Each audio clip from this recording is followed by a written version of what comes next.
Maraming nagtatanong po sa akin, Chinky, paano ba guminhawa ang buhay ng tao? Paano bang yumaman ang isang tao? Everybody wants to become a millionaire. Ang sinasabi ko parati, ang pagyaman ng isang tao ay hindi po nag-uumpisa kung anong laman ng kanyang bulsa, kundi kung ano ang laman ng kanyang isipan. I'd like to share to you a simple formula that can really help you on how to become wealthy.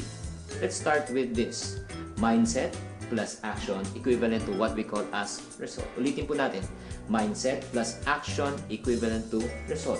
Kung tayo po ay may negative mindset, tayo po rin magkakaroon ng negative action.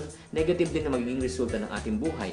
Kung tayo naman po ay positive mag-isip, positive din po ang action, positive din po ang magiging resulta.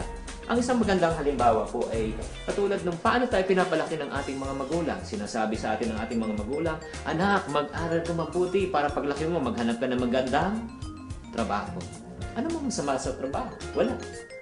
Pero kami po naman mga singkit, paano naman po kami pinapalaki? Sinasabi sa amin, anak, mag-aral ka mabuti para paglaki mo, hanap ka maganda ni negosyo. Okay? Marami yung mga classmate na mga Pilipino naghanap ng magandang trabaho, nag-pass na magandang resume after graduation. Kami naman po, nag-umpisa na po kami ng aming negosyo. Ang tanong po mga kapatid, sa palagay nyo, sino po ang mas may pagkakataon na umunlad agad ng pamumuhay? Yung naghanap ng trabaho o yung nagtayo ng negosyo? Definitely, ang sagot po, yung nagtayo ng negosyo. Maraming nagsasabi naman, Chinky naman, wala naman kaming puhunan, wala naman kaming, let's say, connection. Pero sabihin ko sa inyo, ano pinagkaiba po namin? Pareho po kami ng paaralan, pareho ng pagkakataon. Ang pinagkaiba po, kung ano po ang mindset ng magulang sa kanyang anak. Ganun po kapangyarihan yung mindset.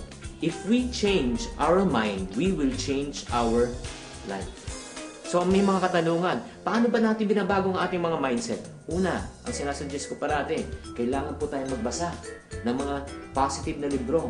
Makinig tayo sa mga tapes or mga preaching or if not naman motivational speakers. Pangatlo, lumayo tayo sa mga taong negative at sumama tayo sa mga tao naman parating positive. Layuan niyo yung mga parating reklamo ng reklamo. Wala pong magandang maidudulot po sa buhay natin. At isa pang katanungan ng mga tao, does it necessarily mean to say, kung negative ka mag-isip, negative din maging resulta mo? Definitely, yes. Kung negative po tayo mag-isip, negative din po ang ating action, negative din po ang ating result.